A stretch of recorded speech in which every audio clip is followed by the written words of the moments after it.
Elvis Presley recorded Viva Las Vegas, but Barack Obama is now singing a different tune. How does his economic policies square with people spending and saving in these very hard economic times?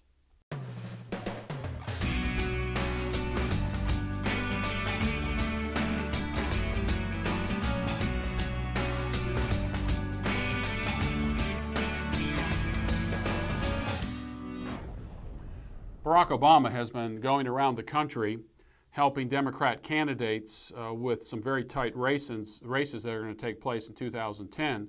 One of the places he has gone is to Nevada to help Harry Reid, who is very far down in the polls. Of course, it's very early in this election cycle, and Harry Reid has a lot of political capital built up as well as monetary capital built up for his particular election. But this is the second time that President Obama has gone to Nevada and condemned people going to Las Vegas and spending money. He did it again, blasting the so-called fat cats who go to Las Vegas and other people who go to Las Vegas and spend, and where the money could be better spent in saving for their children's college education. Well, as you know, Las Vegas is one of the biggest employers in the state of Nevada. This is why the college rate of students in Nevada is very low, is because these young people go immediately into the gambling business, into the entertainment business in Las Vegas, because they can make a whole lot more money there than they can in any other industry. I mean, it's the gaming industry in Nevada has in fact made Nevada what it is today. Now, I don't approve of people going to Las Vegas and spending their money on gambling and the slot machines. It's an amazing place if you've ever been there. As soon as you get off the plane, even in the airports, there are slot machines. There are slot machines everywhere. In fact, there's a great deal of sadness to watch these people with cigarettes in their hands and their cups with their tokens and putting them in there and hoping for the big jackpot payoff. So in one sense, I would agree with President Obama. People shouldn't be wasting their money in, gambling in Las Vegas. And I would have said that even before we're going through this economic crisis. That's just not the place to go. But he still doesn't understand basic economics. Basic economics is simply this: let people freely choose what to do with their money. And what our government does, of course, is that in order to direct certain types of behavior, they tax behaviors. And they've done this with cigarette smoking, they've done it with alcohol consumption, and as a result of this, they've raised a great deal of revenue. Has it stopped alcohol consumption and cigarette smoking? It has not. What we need is a free economy. Let people do what they want with their own money. They have earned it, let them do it. If they want to waste it on gambling, let them waste it on gambling. They want to smoke cigarettes, let them smoke cigarettes. If they want to drink, let them drink. And this means also to free the marketplace for insurance companies. If they don't want to insure cigarette smokers or drinkers, let them make that decision. Let them raise the rates on cigarette smokers. They already do this to a certain extent. And people who drink excessively, to get the government out of the insurance business. Let the insurance companies make an assessment as to what they want to do in terms of risk aversion, and then price the policies accordingly.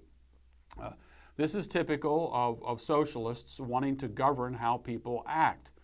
And there's another side to spending. When you let people spend what they want to spend on, there is a trickle-down effect to all of this. We've heard about trickle-down economics before, but it in fact works. If you end up taxing one segment of the society higher than another segment of society, they did this years ago, I remember in the 1970s, when they put a luxury tax on high-end boats. And so what happened was they thought, the government thought, well, what we're going to do is we're going to get these high rollers who are paying these high prices for these boats, and we'll show them, we'll just take some of their money. Well, what happened was everybody has a ceiling of expenditure for their money. There's at some point they will say, no, I'm not going to spend money on this commodity. And that's even true of rich people. And sure enough, the boating industry almost collapsed. Now, not only did people lose their jobs as a result of this, and not only did companies go out of business, but the government lost the tax revenue that they thought they were going to get. So by taxing an industry, you end up destroying the people who work for that industry. This happened in Maryland and also in New York, where they were going to come in and they were going to tax millionaires. So what happened? Well, there was a threshold of what somebody who is in the upper income brackets are going to get. And so they ended up leaving New York and they ended up leaving Maryland. And of course, what happens is that tax revenue dropped in each of those states. The perfect example of that is Rush Limbaugh. He left New York. The reason he left New York was because of the taxes he was having to pay, so he moved to Florida. And Florida is one of those kind of safe haven states. And I just read, I think it's New Hampshire, I'm not absolutely sure, where they don't have either a state income tax or a sales tax. Now they're getting their revenue somewhere else, but it makes it very attractive for businesses to go to those states as a result. You have states like Oregon and Washington. One state doesn't pay income tax, the other state doesn't pay sales tax. And so the people who live on the border of those two states, you know what they're doing. The one state where they're not paying any income tax but are paying sales tax are going to go across the border and they're going to shop over there to buy their goods and come over here and come over to their own state. This is very similar here to where we live in Georgia. When we first moved to Cobb County, it was the sales tax rate was 1%, in some cases 2% less than in other counties. And so when you went shopping for pricing, you would buy something in the hundreds of dollars, you want to buy an automobile, you would buy it in that particular county, it added up over time. This is something that politicians like those in the Obama administration just do not understand.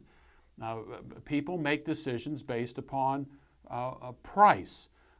And if enough of those prices are too high, they're going to adjust their income level. They're going to pull back from it. And so when you go into a place and you say, don't spend money here, save it over here, you can destroy an entire economy. Let people be free to do what they want with their own money. Let them decide. We have Nevada and we have Las Vegas. These are legal places for people to go. I don't recommend that Christians go there and do it. You might want to go for the food. You might want to go for the for what you can see in Nevada and the other sites and so forth. It's not that expensive to stay there. The flights in there aren't very expensive, especially this time of year. Go do something else. But Harry Reid was incensed by this, and of course the other officials who represent the state as well. And so what we're beginning to see among these social engineers is they think that they can direct people's behavior based upon taxing. And if you start taxing the so-called rich, it's going to have a trickle-down effect all the way down. We were just in the last couple of days thinking about moving our entire website and the way we do emails and so forth to another company. And we found out today that that company went out of business. Now, why did they go out of business? They went out of business because other businesses went out of business. And so they gave up their hosting. And so now this company is going to have to downsize and go somewhere else. And the reason they're doing this is because people are being pinched from the people at the top who are not spending their money because they don't know what the future holds with this administration.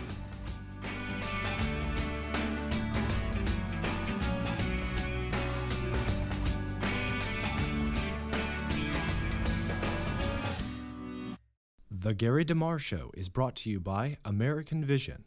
Shop at AmericanVision.com to support the show.